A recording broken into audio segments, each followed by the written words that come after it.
함께 사는 삶의 세 번째 장은요, 홀로 있는 시간입니다. 사람들은 모두가 외로움을 두려워합니다. 그래서 함께할 공동체를 찾게 됩니다. 누군가를 찾게 되는 것이죠.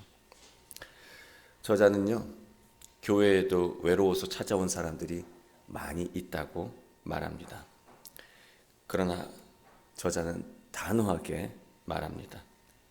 교회는 영혼의 요양원이 아닙니다. 교회 공동체의 본질을 추구할 마음은 없이 외로움을 달래기 위해 교회에 오는 것이라면 이것은 오히려 자신을 극단적으로 고립시킬 것입니다. 진실한 소통과 경험이 사라지고 마침내 체념과 영적 죽음에 이르게 될 것입니다. 저자는요, 외로움의 감정을 정확히 성찰할 것을 주문합니다. 인간은 하나님이 부르실 때 하나님 앞에 홀로 서야 하는 존재입니다.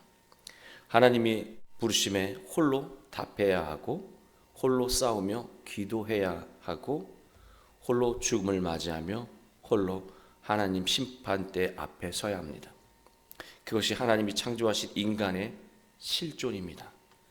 우리는 홀로 있는 삶의 자리에서 결코 도망칠 수 없습니다. 만약 혼자 있는 것을 거부한다면 하나님이 자녀로 부르신 것을 거절하는 것과 같은 것입니다. 또 마틴 루터의 말을 소개합니다. 죽음이라는 도전은 누구에게나 닥쳐오며 아무도 대신할 수 없습니다.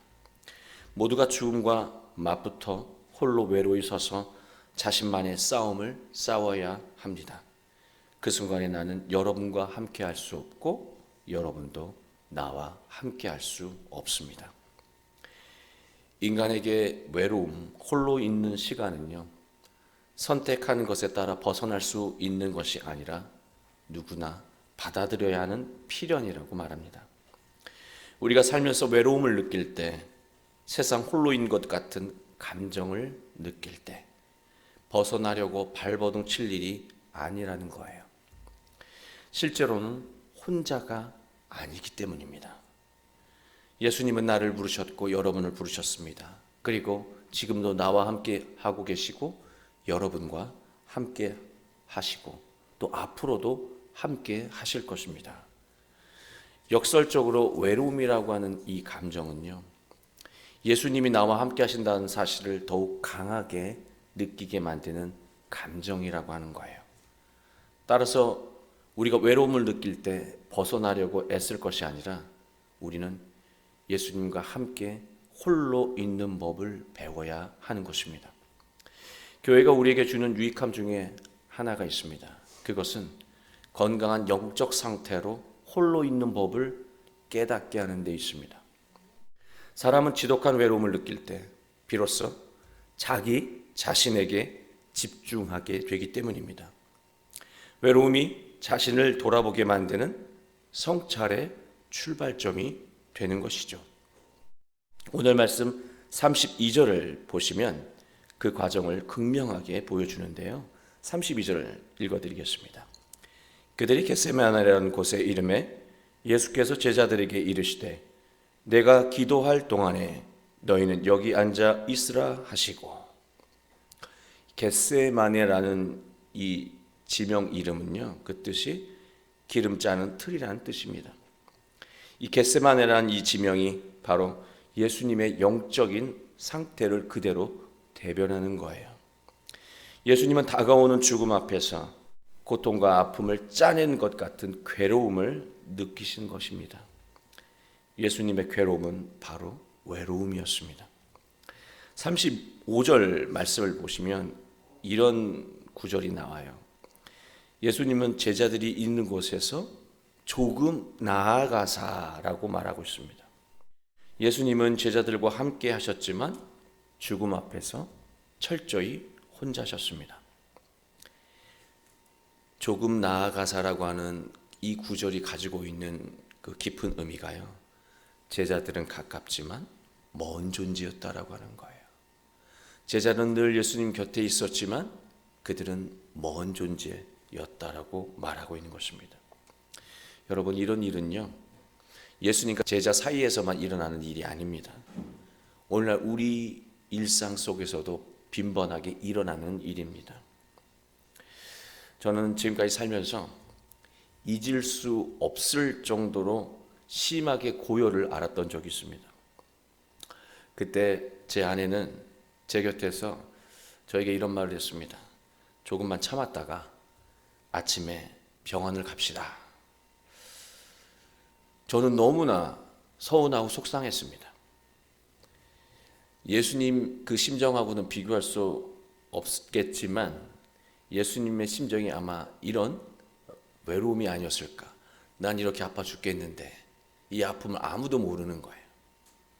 그 심정을, 그 예수님의 심정을 조금은 알 것 같았습니다. 또 언젠가 아내가 잠을 잘 수 없을 정도로 심하게 아팠던 적이 있습니다. 그때 저는 어떻게 했을 것 같아요? 저는 아내가 깨우는지도 모르고 코를 골고 잤습니다.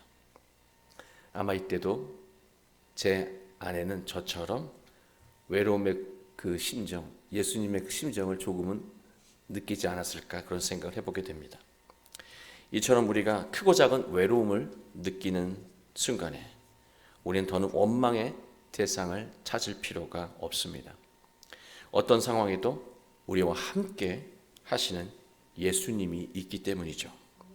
그리고 예수님처럼 영적인 귀를요, 하나님을 향해 열어야 합니다. 외로울수록 말이죠. 오늘 말씀에서 놓쳐서는 안 되는 지점이 있는데요. 예수님은 제자들에게 자기 심정을 주겠다고 말씀하시지만 그 내용을 이렇게 면밀히 보면 세세하게 말하지는 않아요. 짧게 표현하고 기도하러 가셨습니다. 예수님은 일부러 혼자 있으려고 그들과 떨어져 있으셨다라고 하는 것입니다. 일부러 말이죠. 우리가 하나님과 깊이 소통하기 위해서는 일부러 홀로 있는 자리로 가야 함을 예수님은 우리에게 보여주고 계신 것입니다. 일부러 홀로 있는 방법은 무엇이 있을까요? 바로 침묵입니다. 저자는 침묵과 말이라고 하는 것이 성질이 다르지만 언제나 깊이 연관되어 있다고 말합니다. 올바른 말은 침묵에서 나오고 올바른 침묵은 바로 말에서 시작되기 때문이라고 하는 것이죠. 저자는 공동체를 바로 세우는 말은 언제나 침묵에서 시작된다고 말합니다. 교회뿐만이 아니라 가정에서도 마찬가지죠. 우리는 기억하고 있습니다. 10개의 말보다 한 번의 침묵이 더 강력한 메시지를 전한다는 것을 말이죠. 그러나 무엇보다 침묵이 중요한 이유는요, 침묵은 하나님의 말씀을 기다리는 준비이기 때문입니다. 말은요, 생각에서 나옵니다. 말이 많다는 것은요, 생각이 복잡하고 생각이 정리되지 않았던 것을 의미합니다. 여러분, 우리가 생각이 복잡하면 주변에서 그 곁에서 말해도요, 안 들립니다. 생각이 복잡하면 바로 옆에서 말을 해도 안 들려요. 우리의 마음이 복잡하면 하나님 우리에게 말씀하셔도 그 말씀을 우리는 감지할 수가 없습니다. 우리가 침묵해야 비로소 자신을 향한 하나님의 음성을 들을 수 있는 것이죠. 하나님의 말씀을 들은 후에도 우리는 침묵해야 합니다. 왠지 아십니까? 그 이유를 저자는 아주 정확하게 설명합니다. 우리가 말씀을 읽었습니다. 그 말씀이 우리 안에서 계속 우리에게 말씀하실 수 있도록 영적인 환경을 만들려고 하는 거예요. 말씀을 읽고 묵상하고 기도한 이후에 곧바로 떠들어 버리고 생각나는 대로 행동해 버리면 말씀이 우리 안에서 우리를 향해 말씀할 수 있는 그 시간과 환경이 사라진다는 것이죠. 우린 하루를 시작할 때 침묵하고 하루를 마칠 때도 침묵해야 합니다. 이것은 가장 중요한 시간에 하나님의 음성을 듣는 것이기 때문입니다. 우리가 성숙하게 성장하며 결실하는 인생을 살길 원한다면 하나님 앞에서 홀로 있는 시간을 반드시 확보해야 합니다. 외로운 것을 싫어하거나 혼자 있는 것이 두려워서 무엇인가를 자꾸 찾지 말고 홀로 있는 시간, 나 홀로 있는 시간을 확보해야 한다는 거예요. 그게 구체적으로 무엇일까요? 하나님의 말씀을 묵상하는 것입니다. 말씀 묵상의 기본은요, 말씀은 언제나 나에게 지금 나의 삶에 하나님이 주신다라고 하는 인식이에요. 이 말씀이 누군가를 향한 말씀이고 이 말씀이 언젠가 필요한 말씀이라고 하는 그런 인식이 아니라 지금 나에게 필요한 말씀이라고 하는 생각이 전제되어야 말씀 묵상이 의미가 있다라고 하는 것입니다. 그렇게 우리가 말씀을 읽고 침묵하며 묵상을 하게 되면요, 말씀은 우리에게 우리의 삶의 자리와 삶의 방향을 선명하게 보여줍니다. 지금 네가 있어야 할 자리, 지금 네가 나아가야 될 삶의 방향이 이거란다. 말씀이 우리에게 들려준다라고 하는 거예요. 그래서 우리가 묵상할 때 자기 생각으로 말씀을 정리하면 안 됩니다. 말씀이 이런 거구나, 이렇게 정리하면 안 되는 거예요. 말씀이 나에게 말하고 일하도록 기다려야 한다고 저자는 말합니다. 말씀을 읽으면, 말씀을 묵상하면 말씀이 나에게 말을 해요. 그때까지 기다려야 한다는 것이죠. 내면에 새겨진 말씀은 우리가 인지하지 못하는 순간에도요, 우리를 위해서 일하기 때문입니다.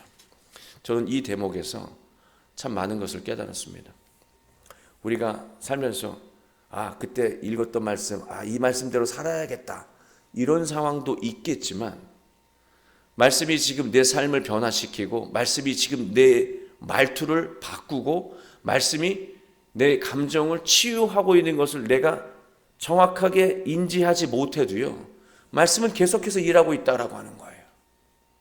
나는 계속해서 변화되고 있다는 거죠. 내가 변화됨을 인지하지 못한다 할지라도. 그러니 말씀이 내 안에서 나를 위해 일하고 말할 수 있도록 기다려야 한다는 것입니다. 우린 당장 깨달음과 큰 변화가 일어나지 않아도요, 조금도 조급할 필요가 없습니다. 말씀을 한번 읽는다고 갑자기 세상이 달라지지 않습니다. 그러나 조급할 필요는 없습니다. 말씀은요, 누적될수록 더욱 강력하게 작용하며 우리의 삶을 견인하기 때문입니다. 우리가 말씀을 묵상할 때 실수하는 것이 있는데요, 일종의 묵상에서 나오는 능력을 차단하는 행위입니다. 묵상을 통해 자기 기쁨을 구하려는 태도입니다. 이게 36절 말씀이에요. 아빠 아버지요, 아버지께서는 모든 것이 가능하오니 이 잔을 내게서 옮기시옵소서. 그러나 나의 원대로 마시옵고 아버지의 원대로, 아버지의 뜻대로 하옵소서. 예수님도 너무 괴롭고 외로워서 자기가 원하는 것을 부르짖었습니다. 그러나 예수님은 금세 침묵하시고 자신의 외치는 그 소리를 침묵하시고 하나님의 뜻에 귀를 기울이셨습니다. 묵상은 내 것을 구하는 것이 아니라 하나님을 구하는 것입니다. 묵상은 바로 나를 향한 하나님의 뜻을 깨닫는 과정입니다. 우리가 홀로 있는 자리에서 외적인 침묵, 입을 다무는 거죠. 외적인 침묵, 영적인 침묵, 생각의 이 시끄러운 소리를 닫는 거죠. 마음에 요동치는 것을 닫는 거예요. 이 영적인 침묵을 하며 말씀을 묵상한다면 나를 향한, 여러분을 향한 하나님의 선한 뜻을 우리는 선명히 보고 참된 순종을 이룰 수 있게 될 것입니다. 우린 규칙적으로 홀로 있는 시간, 침묵하며 하나님의 말씀을 묵상하는 시간을 가져야 합니다. 이 과정을 통해 우리 내면에 새겨진 하나님의 말씀은 우리 안에서 우리를 위해 일하면서 우리를 순종의 삶으로 이끌어 갈 것입니다. 이것은요, 의식적인 순종이 아니에요. 이런 말씀을 들었으니까 어떻게 해야지, 이런 의식적인 순종이 아니라요, 예수님처럼 말씀이 체화돼 몸이 돼요, 말씀이 삶의 중심이 돼요, 자연스럽게 기쁨으로 순종하는 것을 의미합니다. 말씀 순종이 이처럼 자연스러워질 때 우리의 인생과 가정에 놀라운 변화와 능력이 일어나기 시작할 것입니다. 사랑하는 교회 여러분, 우리는 외로움이 두렵습니다. 그래서 무엇인가 찾습니다. 무엇인가 찾아갑니다. 그러나 우리가 외로움이 두려워서 값싼 즐거움을 찾으며 외로움을 회피하지 않고 외로움의 자리, 그 침묵의 자리를 찾아가며 하나님의 말씀을 온전히 묵상한다면 우리는 언제나 함께 하시는 예수님을 통해 외로움의 사슬에서 벗어나게 되고 나 자신과 가정을 향한 하나님의 뜻을 확신하며 순종의 능력을 경험하게 될 것입니다. 우리 모두 침묵의 자리에서 하나님의 뜻과 만나며 복되고 충만한 인생과 가정과 교회를 이루어 가시길 주 예수 그리스도의 이름으로 축원합니다.